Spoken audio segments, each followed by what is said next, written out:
Shout out to G-Man Boxing.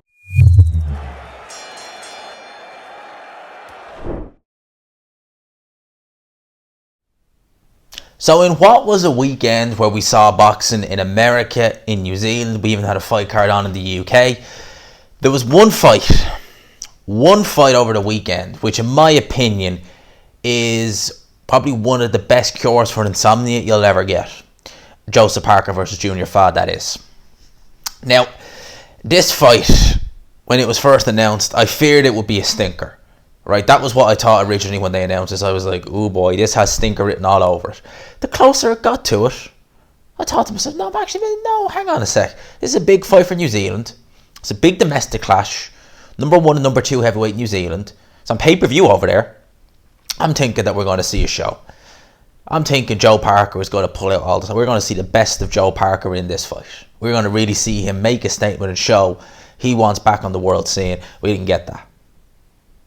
Right, we didn't get that at all. Right, we got an absolute stinker. All right.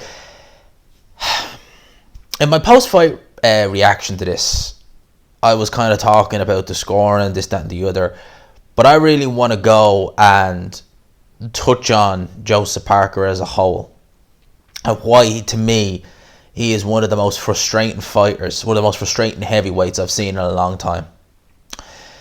I've seen a lot of people say that they think Joe Parker needs to leave Kevin Barry, that they're too comfy, that, you know, Joe Parker needs an aggressive trainer to bring the best out of him. But whilst I could see him going to someone like Freddie Roach, maybe helping him a bit to change the scenery, when I look at Parker, I look at his attributes, but I look at how he fights, the way he conducts himself. At this stage, I don't think a new trainer would make any difference whatsoever. I think that Joseph Parker, I spoke to Mark about this, and we were both in agreement that with Parker, even prior to this, you know, we saw him going this way, but especially now, he's had 2 fights on pay-per-view in the UK where he's made millions. He's been paid very handsomely by DAZN. His last fight against Junior Fa was a pay-per-view in New Zealand, again, was probably paid handsomely. Joe Parker is living in New Zealand, a nice house, a wife and 2 kids, with a lot of money in his pocket. A lot of money in his pocket.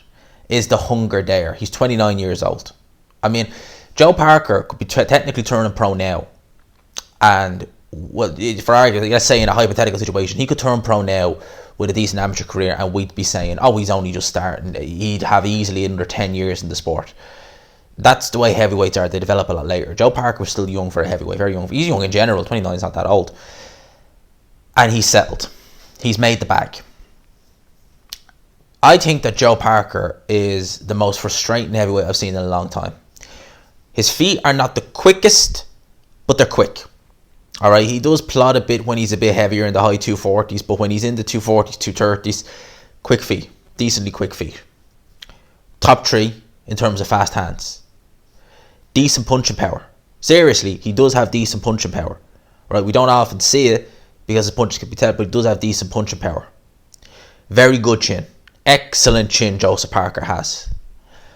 Good punch selection. Right? Can box in the back foot. Everything he does is everything you want in a heavyweight. Now, he doesn't do anything spectacular. You would say his best attribute is his hand speed. That's probably the thing that you could say he has over most people. His foot speed is great. It's decent. His punching power is decent. You know, everything about him is very good. He is the kind of heavyweight you'd say, yeah, this is a good heavyweight. This is a good, fundamental, solid heavyweight. This is what I want in a heavyweight. That's why it's so frustrating seeing him fight like that against Junior Fa. That's why it's so frustrating seeing him against Shondale Winters. You know, bring him 5 rounds and look a bit, you know, bit off in it. And then you see Alan Babbitt just steamroll Shondale Winters. That's why it's so frustrating when you see Alex Leopold, who like 10 years ago was never that good, let alone 2019, going 10 rounds with him. You see a fight against Dylan White where you see Bob Parker in the first round and a bit of the second round, you're like, he's boxing rings around this guy. And he just lets that fight slip away. You know, in a unification against Anthony Joshua, Principality Stadium, 80,000 fans, just happy to be there. You know,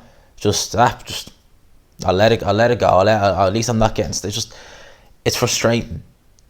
Now I know with Joshua, the referee didn't help, but even still, it's frustrating to watch. You see a very, very good fighter here, and it's not just that there's no dog in him, which there isn't. I don't think you're going to be able to change that. It's the fact that right now in his career, he seems just happy to just coast through. I'm just happy to be there, get my payday, and go home. Minimal risk, minimal effort. Like, that Junior Fa fight, look at Parker early on in the first 3 rounds. He threw a couple of right hands that were decent. He was working to the body a bit on Junior Fa. He was doing a few things that would kind of lead you to believe maybe he's looking it down along the stretch, you know, stepping his foot in the gas. And then after like 3 rounds, it was just like, okay, now just fall into clinches. Just fall into clinches. That's it. I'll survive 12 rounds and then I can go home. Like I said, it's frustrating. It's frustrating because I know that there's a better fighter in there. You know, some people said, I done a live stream tonight actually, and some people were saying that, you know, has Parker overachieved? I don't think so. I think that given his potential, given what he definitely seems to have in his arsenal, is that he's underachieving. You know, he's won a world title. His best win. Who is his best win? Hughie Fury? Carlos Takam? Probably Carlos Takam, isn't it? Joe Parker. How could Andy Ruiz, obviously. How could I forget that? That just slipped my mind. Andy Ruiz. But that was even still, that was a real, he really kind of, I thought he won it. Personally, it's very close. Like, I wouldn't mind if you gave Andy Ruiz. I thought he just nicked it. But like that, he did everything he could to just nick it. Right? Never really stamped his authority on that fight. And it's just been that recurring theme with Joseph Parker. And I personally don't think Kevin Barry being changed would really make that much of a difference, to be honest, which would be perfectly open and frank. I think that even if we had Freddie Roach, all that we'd have is a bit more kind of just a different face in the corner, basically. I think that even if you had Teddy Atlas, it'd be a bit louder, but it'd still be the exact same Parker. I don't think you'll ever get that dog in him. And I think if there was ever a time to do it, it would have been about 5-6 years ago. Maybe not that long, but, you know, in around that time. I think now he's kind of settled, he's relaxed, he's made that money. Even if you change trainers, does he want it? Does he want to find that dog?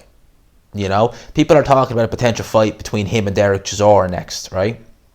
Derek Chisora, from a stylistic point of view, may actually get Parker looking a bit better, you know, because Derek Chisora is just going to come at him, he's going to try and rough him up. But when the penny finally dropped against Dylan White, I think in the 10th, 11th round, before the knockdown, where Parker actually started getting back to boxing and doing actually what he should have been doing early on in the fight, he did look quite good. And I think we might see something similar against Chisora, depending on how much fire is there. With Chisora, we know we're going to get War Chisora. We know we're going to get fire with that lad, right? We know that. Oh boy, make no mistake about that. Some people have also said, is it with Parker? Is it that he needs a world level opponent? He needs a better opponent to bring himself to it. And I was like, well, yeah, I could say that, but I know Junior Fa is not exactly a world. He's probably top 30 heavyweight. I know he's not exactly the best of the best, but that's still a big domestic fight in your home country. You know, at least.